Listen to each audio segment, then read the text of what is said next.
My dad took my savings to buy his favorite son a saxophone, then kicked me out for disrespect. But when my music went viral and his life fell apart, he was forced to watch the son he crushed rise without him. I am 18, male now, and honestly, my family life has always been kind of messed up. I grew up with my dad, my mom, and my younger sibling, Josh, 14, male now, so about 4 years younger than me. I also technically have an older half-brother named Mike, 25, male, from my dad's teenage years, but he never lived with us. He lived alone. And even though we only saw him once in a while, we were really close and talked on the phone all the time. But mostly it was just me, Josh, mom, and dad under one roof. Now here's the thing about my dad, and this is where everything kind of starts. He doesn't work at all. He hasn't for as long as I can remember. He's never had a job the entire time I've been alive. When I asked my mom about it once, she said he messed up his chances early on, dropped out of school, never learned a trade, and every time he tried to hold down a job, he'd either quit after a week or get fired for arguing with the boss. Eventually, he just stopped trying altogether. So, he stayed home. His excuse was always, "I'm taking care of the kids." But really, he just sat around watching TV or napping. Meanwhile, my mom was the one who actually worked her ass off. She was basically out of the house most of the day, leaving early in the morning and not coming back until late. She's the only reason we had food, bills paid, and a roof over our heads. Because of that, me and Josh spent a lot of time stuck with my dad. And let me tell you, Dad has this obvious favoritism thing going on. Like, he doesn't even try to hide it. Josh is his golden child, the one who can do no wrong. I, on the other hand, was the screw-up, the lazy one, the black sheep. Even when I wasn't doing anything wrong. When I was around 10 or 11, I started noticing it more clearly. I'd be sitting at the table doing homework, and Josh would be goofing off, not even touching his books. Dad would come in and say, "Why aren't you playing with your brother? You're the older one. You should take care of him." Like it was somehow my job to make Josh happy. If I complained, Dad would slam his hand on the table and yell, "Don't talk back. You think you know better than me?" I'd just shut up and get back to my homework because I didn't want to deal with it. Mom wasn't around most of the time to see this because she was always at work. When she was home, Dad acted way nicer, like he was the supportive father. He'd suddenly pretend like he was encouraging both of us equally. But the second she left the house, it went back to the same old crap. One memory that sticks out, I was maybe 12 and Josh was 8. We were in the living room. Josh had spilled juice on the carpet. Dad came in and immediately looked at me. "What did you do?" I was sitting there holding my math book. I said, "It wasn't me, it was Josh."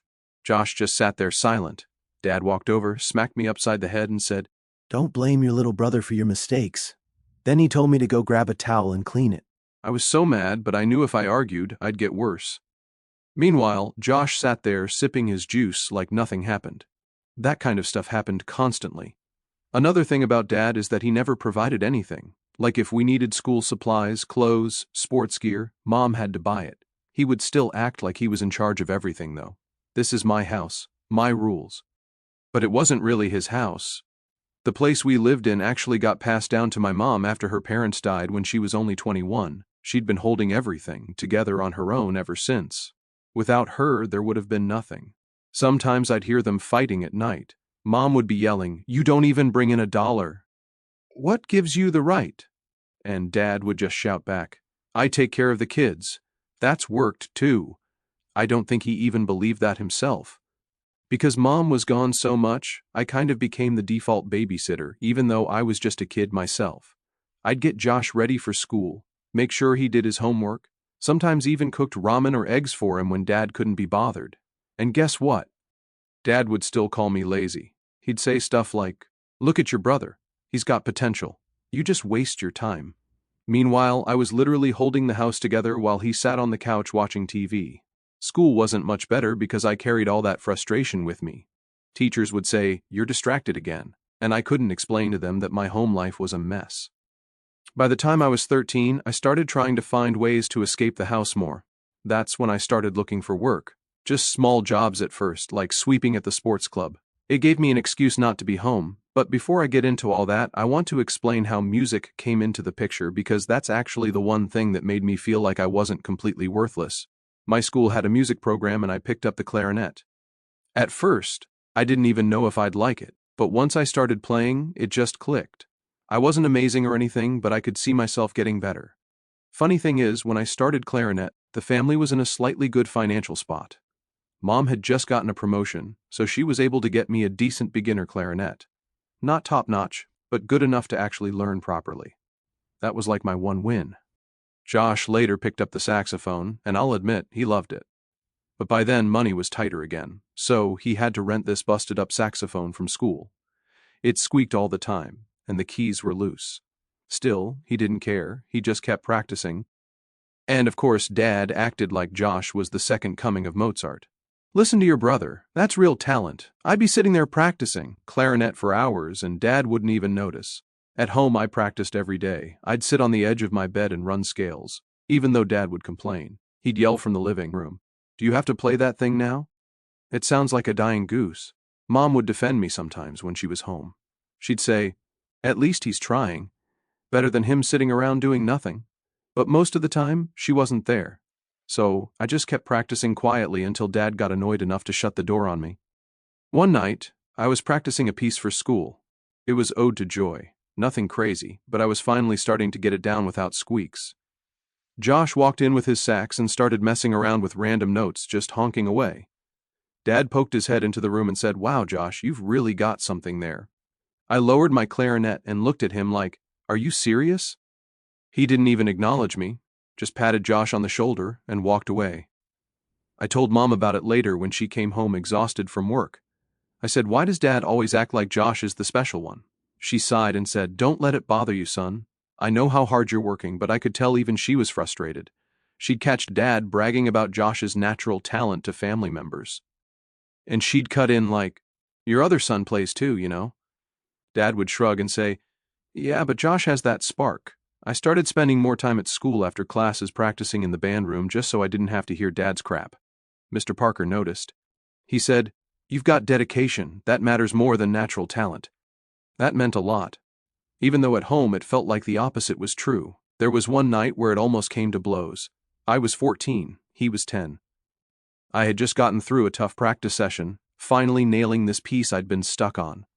Josh barges in and goes, "Dad says I might get a real sax one day if I keep it up. Maybe you should just quit clarinet, no one likes it anyway." I stood up so fast the chair fell over. "Shut up, Josh." He laughed in my face, so I shoved him out of the room. Dad stormed in seconds later. "The hell is going on?" Josh put on his fake innocent voice. He hit me. Dad didn't even ask questions. He slapped me across the face and told me, "Don't you ever touch your brother again." I tried to explain, but it didn't matter. That was the pattern. No matter what happened, Josh was innocent, and I was guilty. By the time I turned 15, I had been working at the local sports club for about 2 years. I started when I was 13, just doing little jobs like cleaning the locker rooms, sweeping the basketball courts, setting up cones for soccer practice, that kind of stuff. It wasn't glamorous, but I didn't care. I wanted money of my own. I was tired of asking Dad for lunch money and hearing him say, "Ask your mom." So I just took matters into my own hands. The pay wasn't much, but I saved everything. Every dollar went into this old shoebox I kept hidden in my closet. By the time I hit 15, I had about $500 saved up. For me, that was huge. My plan was simple. Buy myself a student-level clarinet, not some beat-up beginner one, but a proper instrument that would actually help me improve. I dreamed about it constantly. Then, one night, everything kind of flipped. It was after dinner. Mom had already left for her second shift. Josh was in the living room messing around with his rented sax, making it squeak like crazy. I was at the table just flipping through a music catalog I borrowed from school, circling clarinets I was considering. Dad came over and stood behind me. "What's that?" he asked, pointing at the catalog. "Clarinet catalog," I said. "I've been saving up for a student model." He leaned down, squinted at the price tags, then gave this little laugh. $500 for that? That's a waste. You can barely play the one you have." I didn't even look up. "I've been practicing. I'm getting better." He crossed his arms. "You know your brother's sax is a piece of junk. If you really want to help this family, we could use your savings to buy him a proper saxophone." At first, I thought I misheard him. I turned my head slowly. "Wait, what?" "You heard me," Dad said, totally serious. "You've got money saved up. Instead of wasting it on another clarinet, we could use it to get Josh a good sax. He's got real talent. He could actually go somewhere with this. Think about it.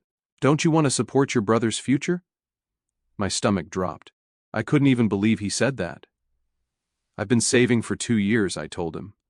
For me, for my clarinet. Why should I give that up for him? Dad frowned like I was being selfish. Because he's got potential. You don't see it? That old clarinet you've got is fine, but Josh, he's playing on garbage. He deserves better. I just stared at him. So I don't deserve better. That's what you're saying. Don't twist my words, he snapped. I'm saying your brother's the one who can make something out of this. You're good, sure, but he's special. This family should invest in him. I slammed the catalog shut and said, it's my money. I worked for it. I'm not giving it to him. His face tightened. Don't talk back to me. Just then, Josh walked in with his sax hanging around his neck. He looked at me and smirked like he already knew what Dad was trying to pull. What's going on? He asked. Dad ruffled his hair. Your brother's being difficult. Trying to figure out how to get you a proper saxophone. Josh lit up. Really? That'd be awesome. I could play in the school jazz band for real. I glared at him. With my money? No way. Josh shrugged, pretending like he didn't care, but I could see him grinning behind it. That night, I went to my room, shut the door, and locked it. I pulled the shoebox out from the closet and counted my money 3 times just to make sure it was still all there. Then I shoved it under my bed further back and stacked some old school books in front of it. I wasn't about to let Dad borrow it. The next day, I told Mom what happened. We were alone in the kitchen while Dad was outside smoking. I said, Dad wants me to give Josh my savings to buy him a saxophone. Her face twisted instantly. He said that? Yeah. He told me Josh has potential and that my clarinet is good enough. Mom slammed her mug down on the counter. That money is yours. You worked for it. Don't you dare give it to him. I felt relieved that she was on my side, but she didn't stop there. That night, she tore into Dad. I was in my room, but I could hear them shouting through the walls. Mom, how could you ask him to give up his savings? Do you know how hard he's been working? Dad, I'm thinking about Josh's future. He's got something special. Mom, they both matter. Stop acting like one kid is worth more than the other. It went on for almost an hour. Eventually, Dad stormed off to the garage. I never budged. Every time he brought it up, I said, no, it's my money. I thought that was the end of it. I started hiding the shoebox deeper in my room, stacking books in front of it, checking it almost every day to make sure it was still there. Then one afternoon, I came home from school and noticed the shoebox was gone. My stomach sank. I tore through my room, checking under the bed, in the closet, even behind my dresser. I stormed into the living room, and there it was. Josh, sitting on the couch, with a brand new saxophone case on his lap, smiling like it was Christmas morning. Dad was standing next to him, arms crossed with this smug look on his face. What the hell is that? I demanded. Josh grinned. My new sax. Isn't it awesome? I spun to Dad. Where's my money? He didn't even flinch. I used it for the sax. Stop acting like a child. This is for the good of the family. I felt like the air got sucked out of the room. You stole from me. I worked 2 years for that. Dad stepped closer, jabbing his finger at my chest. Watch your tone. That money was under this roof, which makes it mine, and don't you dare call it stealing. I invested it where it matters. I shoved his hand away. It was my money. You had no right. Josh was sitting there holding the sax awkwardly, looking back and forth between us. Dad, maybe we shouldn't. Quiet, Dad snapped at him. Then he turned back to me. You don't get it. Your brother is going places. You're wasting time. Clarinet was a hobby. This, he pointed at Josh's sax, this is a future. My fists clenched so hard they hurt. Screw you. You don't get to decide my future. You don't get to steal what's mine. We were nose to nose at this point, both of us yelling. Finally, I shoved past him and went to my room, slamming the door so hard the frame shook. My heart was racing, and I just stood there staring at the empty spot where my shoebox used to be. When Mom came home that night, I didn't even wait. I ran straight to the kitchen where she was putting her bag down. They took my money, I blurted out. She froze. What do you mean took? All of it. My shoebox is gone. Dad used it to buy Josh a new saxophone. Her face went red instantly. She didn't even say anything to me. She stormed into the living room. I followed right behind. Did you seriously take Adam's savings? She yelled at Dad. Dad was sitting in his recliner, arms crossed like he was king of the house. It wasn't stealing. I made a decision for the family. Josh needed that saxophone. Mom's voice shot up an octave. That wasn't your decision to make. He worked for that money. You don't contribute a damn cent, and now you're stealing from your own son. Dad stood up, puffing out his chest. Don't talk to me like that. I'm his father. What's his is mine until he's out of this house. I cut in, fists shaking. That's not how it works. You didn't earn it. I did. Josh was sitting there clutching his shiny new sax, looking guilty, but not saying a word. Mom jabbed a finger at Dad. You're pathetic taking from your kid because you're too lazy to get a job yourself. Everything we have is because of me or because Adam worked for it. This house isn't even yours. You don't get to play dictator here. Dad's face twisted. But instead of backing down, he turned on me. You happy now? You're tearing this family apart, always acting like the victim, always making me out to be the bad guy. I snapped. Because you are the bad guy. You've never done anything for us. You sit here like you own everything, but without Mom, you'd be nothing. That was it. He stepped right up to me, nose almost touching mine. You think you're a man now? You think you can talk to me like that? Get out of this house. Mom yelled. No, he's not going anywhere. Dad pointed at the door. No, he wants to disrespect me. He's gone. Pack your shit and leave. For a second, I just stood there stunned. Then I laughed bitterly. Fine, maybe I will. I went to my room, grabbed my backpack, shoved whatever I could into it, clothes, my clarinet, the little bit of cash I had left that wasn't in the shoebox. I didn't even look back. Mom came into the doorway, tears in her eyes. Adam, you don't have to go. Stay. But I shook my head. If I stay, he's just going to keep trying to control me. I'm done, Dad shouted from the living room. Don't come crawling back when you realize you can't make it on your own. I slung the backpack over my shoulder. I'll never need you. Then I walked out. The door slammed behind me, and just like that, I wasn't part of that house anymore. I didn't have a plan. I didn't know where I was going. I just walked down the street in the dark, clutching my clarinet case like it was the only thing in the world that actually mattered. That's when I pulled out my phone and called Mike. He answered on the second ring. Yo, what's up? It's me, I said. Dad kicked me out. He took my money. I don't know what to do. There was a pause. Then Mike said, Where are you? I gave him the cross street, and 15 minutes later his old pickup pulled up. He leaned across the seat, opened the door, and said, Get in. When we got to his apartment, he tossed me a blanket. Couch is yours. Stay as long as you need. I sat there gripping my clarinet, still in shock. Mike didn't press me. He just said, I told you one day he'd pull this shit. Forget him. You're with me now. The next day, Mom called me while I was sitting on Mike's couch. She sounded tired, her voice cracking. I can't do this anymore, she said. I sat up. What do you mean? I mean your father. He's not a husband. He's not a provider. And now he's taking from you. I've been thinking about divorce for years. After what he did, I don't know if I can keep this up. I went quiet. She sighed into the phone. I'm sorry you had to go through this. I should have left him a long time ago, but if I do it now, things will change. Just know I'm on your side always. The next morning, Mike made coffee and fried some eggs. He set a plate in front of me. Eat. You look like hell, I mumbled. Thanks. He sat down across from me. So, you planning on going back? I shook my head. No way after what he did. Mike nodded slowly like he expected that answer. Good. Don't. He's not changing. I learned that a long time ago. I wanted to ask him what Dad was like when he was a kid, but I didn't. I just ate in silence. Over the next few days, Mike didn't baby me, but he didn't treat me like garbage either. He'd leave for the auto shop early, come back covered in grease, crash on his bed, then get up and do it again. He let me stay on the couch without complaining. At night, he'd flip on the TV, and while he was half asleep watching, I'd pull out my clarinet and practice.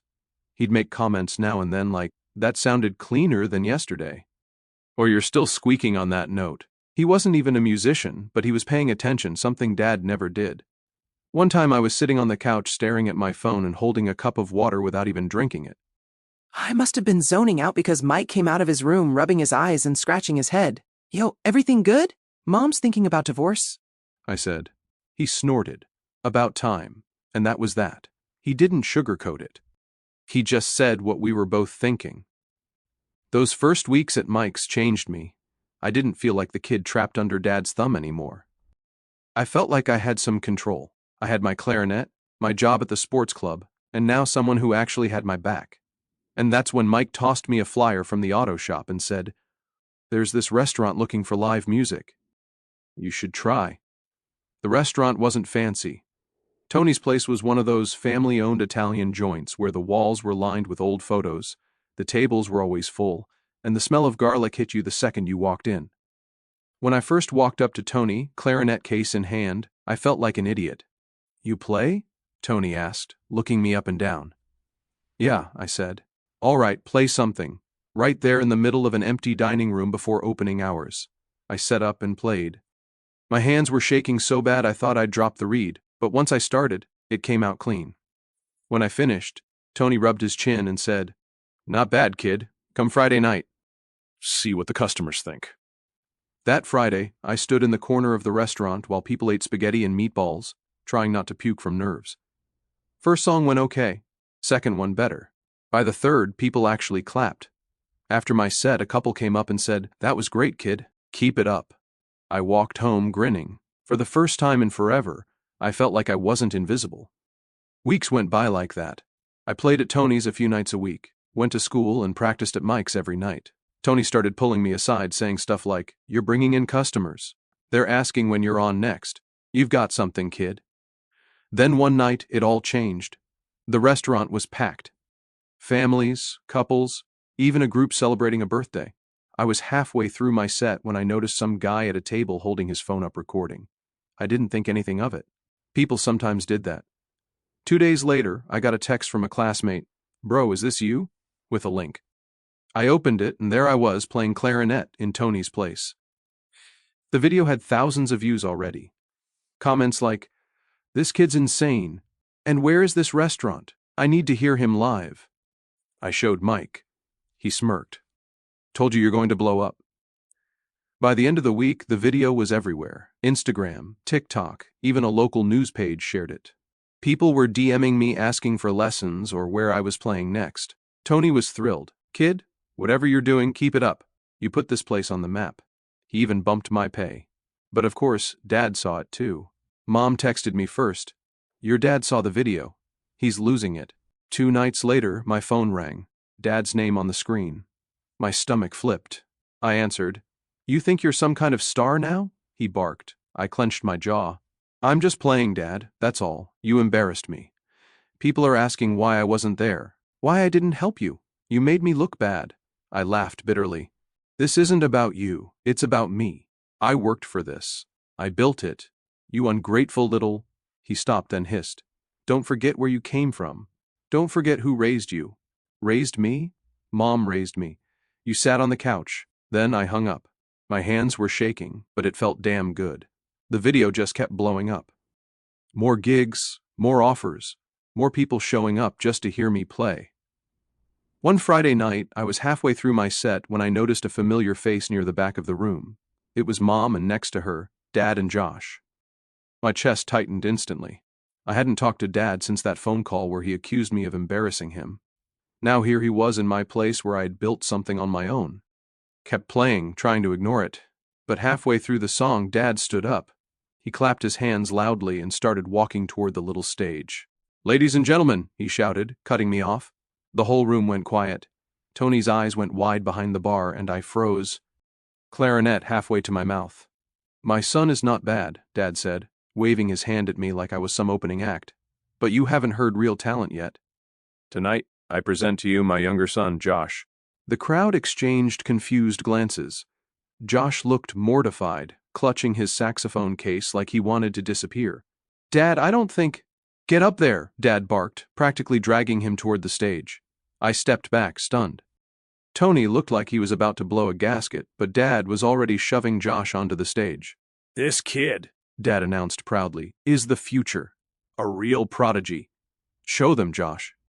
Josh hesitated, then slowly pulled out his sax. His hands were shaking. He glanced at me like he was silently begging me to stop this, but I didn't move. This was his mess with Dad. Finally, he took a deep breath and started playing. And man, it was bad. Like, painfully bad. Notes all over the place, squeaks every other second, rhythm completely off. People in the restaurant started wincing. A couple near the front whispered to each other and covered their ears. By the time he stumbled through half a song, someone in the back muttered loud enough for everyone to hear, "What the hell is this?" Josh's face turned bright red and he stopped mid-note. The silence was brutal. Dad clapped like nothing happened. See, real talent. He just needs a chance, but the crowd wasn't buying it. Nobody clapped, nobody smiled. It was awkward as hell. Tony finally stepped forward. "All right, that's enough," he said firmly. He nodded at me. "Play us something." I lifted my clarinet and started in on a piece I knew would land. Smooth, clean, sharp. Within seconds, the room came alive again. People tapped their feet. Some nodded along. And by the end of the song, the whole place was clapping and cheering like the disaster never happened. Dad's face twisted into this ugly scowl. He grabbed Josh by the shoulder. "We're leaving." Josh looked down at the floor, humiliated. He didn't even look at me as Dad dragged him out, but Mom stayed. She walked up to the stage after they stormed off. Her face tired but proud. "You played beautifully," she said softly. "Thanks," I muttered, still catching my breath. She squeezed my arm. "Don't let him take this away from you. He tried, but he failed. This is yours." After that night at Tony's restaurant, things between my parents finally snapped for good. Mom had been saying for years she thought about divorce. But after Dad stole from me, kicked me out, and then embarrassed himself dragging Josh on stage, she was done pretending. A couple weeks later, she called me while I was at Mike's. "It's happening," she said flatly. "What is?" I asked. "I filed for divorce. I should have done this 10 years ago. I didn't even know what to say at first. Part of me wanted to celebrate. Part of me felt weird that it was really happening. I just said, 'Good, you deserve better.'" She sighed. Better late than never. Since the house legally came from Mom's side of the family, she got to keep it. Dad had no claim. So suddenly, for the first time in his life, he had to figure out how to actually survive on his own. From what I heard, he moved into some small apartment on the other side of town. Josh went with him. That one hurt a little. Part of me thought Josh would choose to stay with Mom, but he was still young, only 14, and Dad had been in his ear his whole life telling him he was the special one. The saxophone didn't last long. A month or so after the restaurant disaster, they ended up selling it, probably for rent or groceries. When I heard that, I didn't even know how to feel. On one hand, I wasn't surprised. On the other, I thought all that drama, all that fighting, and the damn thing didn't even last. Meanwhile, Mom stayed in the house.